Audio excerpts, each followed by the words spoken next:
Bien le bonjour, chers amis de l'internet. On attaque cette vidéo avec un florilège d'idées reçues par rapport à la Première Guerre mondiale. Ouvrons le bal avec l'idée numéro 1, j'appelle. Rien ne pouvait enrayer la marche vers la guerre. Et oui, dans l'esprit commun, la marche vers la Première Guerre mondiale était inévitable à partir du moment où l'archiduc François Ferdinand fut assassiné en juin 1914.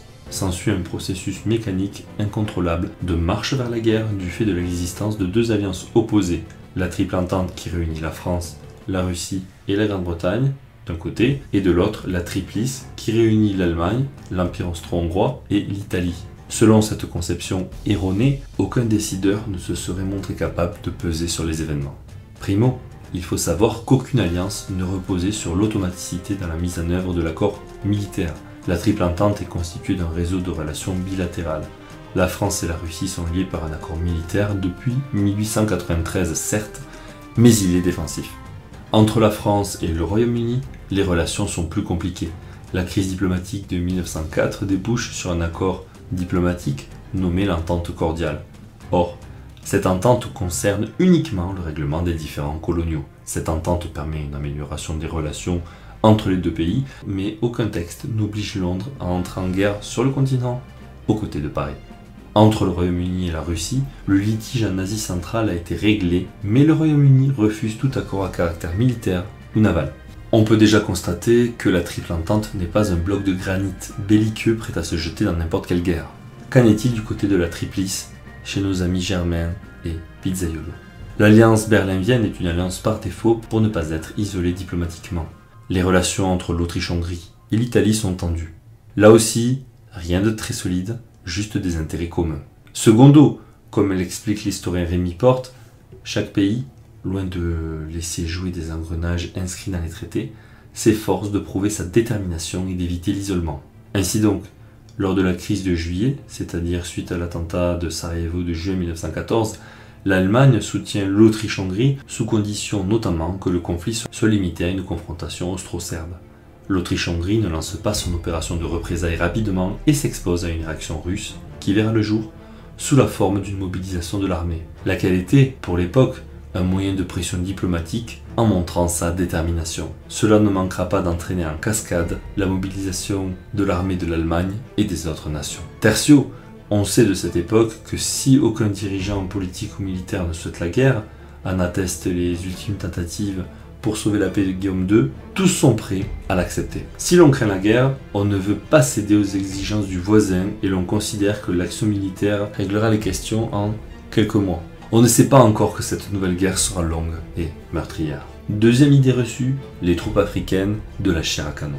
Les troupes africaines de l'Ouest mobilisées représenteront 166 000 hommes. L'Algérie, 140 000 hommes. Pour ce qui est de l'Algérie, on va compter pas mal de pieds noirs dans le lot, c'est-à-dire des Européens. 47 000 hommes pour la Tunisie et 24 300 pour le Maroc. Au total, 473 000 hommes pour l'Empire français, et je n'ai pas compté les Malgaches et Indo-Chinois, faites-vous compte. Premier constat, sur environ 8 millions de Français mobilisés sur l'ensemble de la guerre, on est à peu près à 7% des effectifs globaux, ce qui est relativement faible, mais conséquent en termes de nombre. Ce qui compte est de savoir comment ces hommes furent utilisés et de comparer leur traitement à celui des Français. Si l'on regarde le taux de perte, on constate qu'il est de 21% pour les troupes noires, oui certes, ça fait beaucoup, et de 23% pour les Français, ça fait beaucoup aussi. À partir de 1915, le traitement des soldats coloniaux va changer.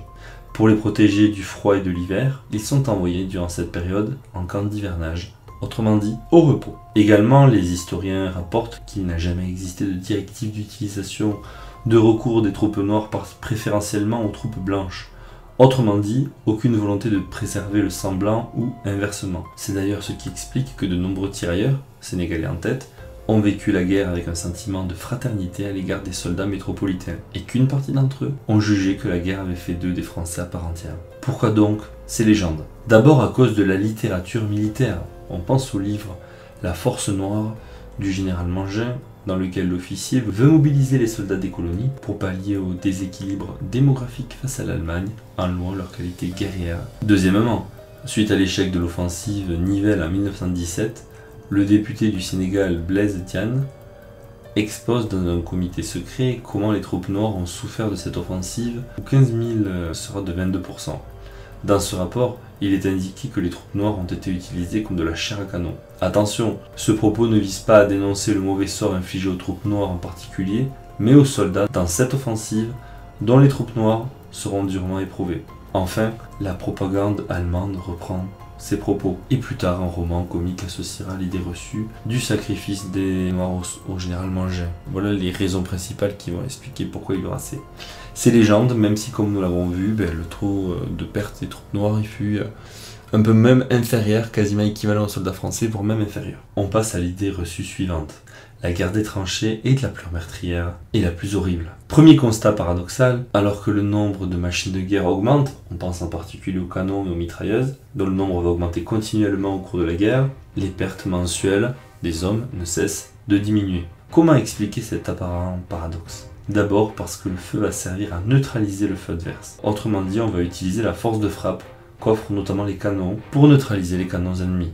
Ensuite, les soldats ont creusé des trous et des tranchées, spontanément la plupart du temps. Lorsque le front se stabilisait, tout simplement parce que c'était le seul moyen et le moyen le plus efficace de se protéger. On peut même constater dans les chiffres que cette relative protection accordée par les tranchées, alors que 165 000 soldats français furent tués ou portés disparus en août 1914. Puis autant en septembre, le nombre tombe à 60 000 en octobre. Clairement, on constate que la guerre à l'air libre est la plus meurtrière. Pour ce qui est de la guerre des tranchées, elles vont être le point de départ des nombreuses offensives qui vont être lancées. Hormis lors des grandes batailles, le service dans les tranchées est souvent plutôt paisible. Les tranchées, c'est leur rôle, protègent donc les soldats. Pour autant, les combats qui s'y déroulent ne sont pas de tout repos et sont durs. Ce seront les obus qui vont causer les 2/3 des pertes et vont causer de nombreux blessés. On constate que c'est dans ces tranchées qu'on voit apparaître des armes assez horribles comme les lance-flammes ou encore l'utilisation de gaz chimiques, d'où cette impression d'impuissance, de vision horrifiée. On continue avec une autre idée reçue, l'idée reçue selon laquelle les meilleures armes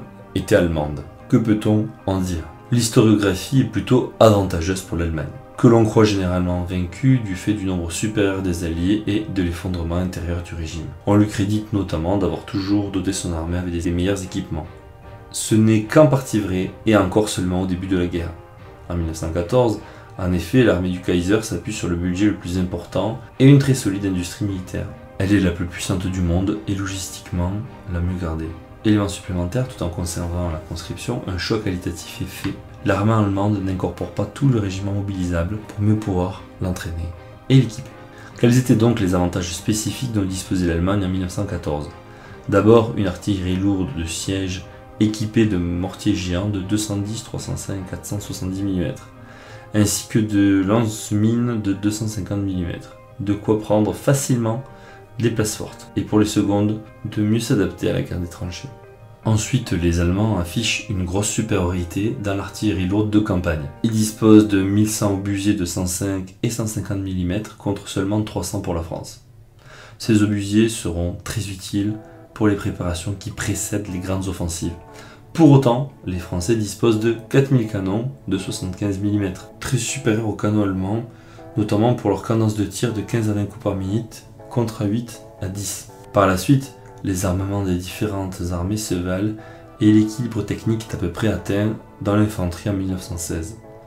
Dans l'artillerie, hormis les canons géants d'une unité marginale qui frappe Paris en mars 1918, les Allemands sont techniquement rattrapés par les Français. En 1917, les générations d'avions se succèdent rapidement à l'avantage des uns ou des autres. La grande faiblesse allemande sera l'industrie automobile. Et oui, je sais, ça peut paraître assez dingue, mais ce fut la grande faiblesse de l'Allemagne et son grand raté qui est bien évidemment le char. Il faudra attendre la fin de la guerre pour que les Allemands sortent une vingtaine de chars monstrueux et lourds de 30 tonnes, les A7V, pilotés par 16 hommes, alors que la France, à elle, sortit plus de 3000 FT-17 de 6,5 tonnes utilisés par 2 hommes qui eux ont véritablement changé le cours de la guerre. C'est l'heure de la page réclame. J'en profite pour te dire que si tu apprécies mes vidéos, je t'invite à aimer, partager, commenter et t'abonner sans oublier d'activer la petite cloche de notification. Ça fait toujours plaisir par rapport au travail accompli. Quant à moi, je vous dis à très bientôt et je vous souhaite une agréable journée, après-midi, soirée. Allez, bye bye.